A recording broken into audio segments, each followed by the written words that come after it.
जैसा घिनौना काम किया है उसका अंजाम कितना बुरा होने वाला है, ये प्रधानमंत्री नरेंद्र मोदी के इस बयान से समझा जा सकता है।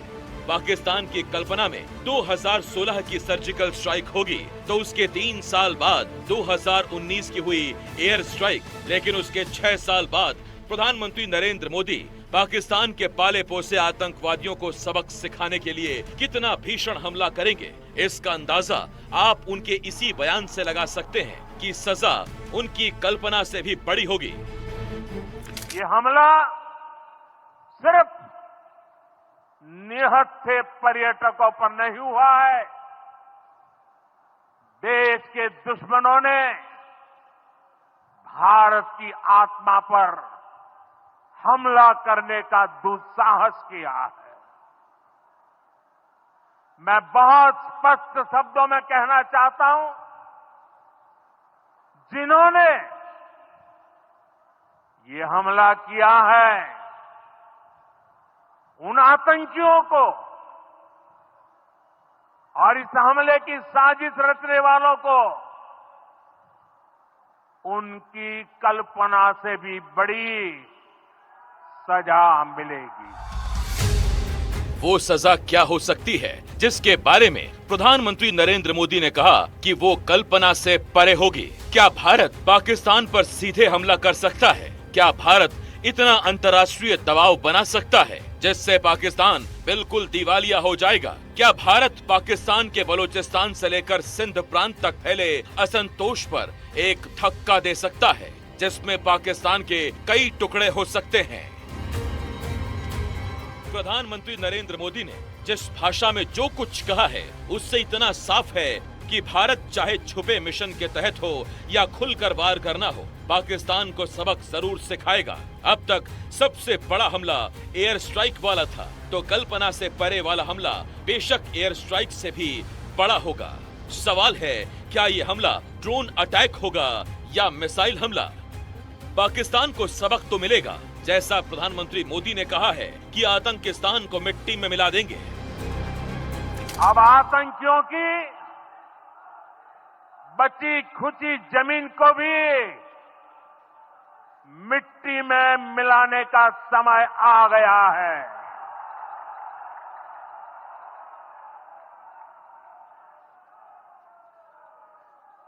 एक सौ 140 करोड़ भारतीयों की इच्छा शक्ति अब आतंकी आकाओं की कमर तोड़ कर रहेगी। प्रधानमंत्री नरेंद्र मोदी ने एक तरफ पाकिस्तान को बगैर नाम लिए बता दिया कि खबरदार हो जाओ, तुम्हारे आतंक की कब्र अब खुदने वाली है, लेकिन दुनिया के सबसे बड़े लोकतंत्र का नेता होने के नाते दुनिया को भी बता दिया कि भारत जो कह रहा है वो सिर्फ धमकी नहीं है, बल्कि पाकिस्तान पर बर्बादियों के बादल मंडरा रहे हैं। प्रधानमंत्री मोदी का अंग्रेजी में दिया गया भाषण इसका सबूत है। I say to the whole world,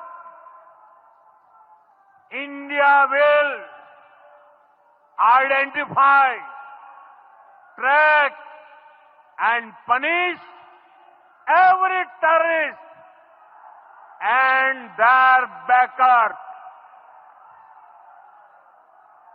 We will pursue them to the ends of the earth. India's spirit will never be broken by terrorism. जिस दिन पहलगाम में आतंकी हमला हुआ उस दिन प्रधानमंत्री नरेंद्र मोदी सऊदी अरब में थे, लेकिन पीएम मोदी ने अपनी यात्रा बीच में ही छोड़ दी और भारत वापस लौट आए। तब से सरकार लगातार एक्शन मोड में है। बुधवार को 5 कूटनीतिक फैसले लिए गए और गुरुवार को सर्वदलीय बैठक बुलाकर साफ कर दिया कि इस आतंकी हमले का जवाब देने के लिए पूरा हिंदुस्तान एकजुट है। जाति और धर्म पूछ करके बहन बेटियों के सामने उनके सिंदूर को उजाड़ा जाए, यह कोई सभ्य समाज स्वीकार नहीं कर सकता। सोशल मीडिया पे टारगेटेड और एनिमेशन के साथ साथ पॉलिटिकल पार्टी के लीडर्स भी कि समाज में कैसे जहर घोलें या किसी लीडर के बारे में कितना गलत कह सकते हैं या तस्वीरें बनाने की बात, अगर वो भी चल रहा है तो ये भारत सरकार की जिम्मेदारी है कि ऐसी चीजों को रोका जाए।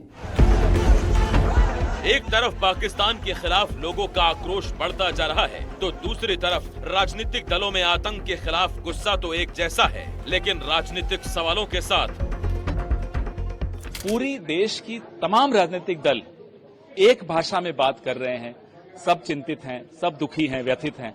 लेकिन भारतीय जनता पार्टी जिस तरह से अपने सोशल मीडिया हैंडल्स पे, अधिकृत सोशल मीडिया हैंडल्स पे, कर्नाटक का आपने देखा, छत्तीसगढ़ का देखा, किस तरह से इस त्रासदी का दुरुपयोग करते हुए वो देश में और वैमनस्य कैसे फैले, पोलराइजेशन कैसे फैले, नफरत कैसे फैले, वो साजिश रच रही है।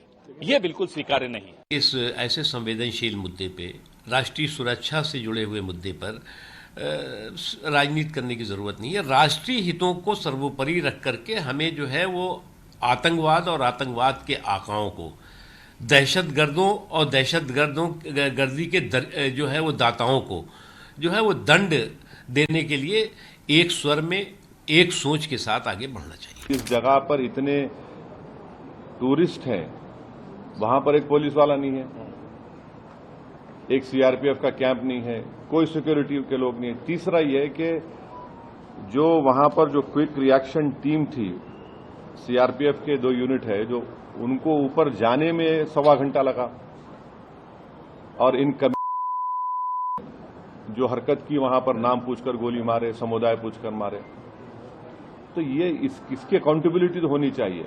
इस वक्त हमें पॉलिटिक्स से ऊपर उठकर देश के बारे में और देश के लिए जो करना है उसमें एकजुट बन के काम करना चाहिए, और विपक्ष को भी इस समय बहुत ही मैच्योरिटी के साथ आगे आना चाहिए, मुझे ऐसा लगता है।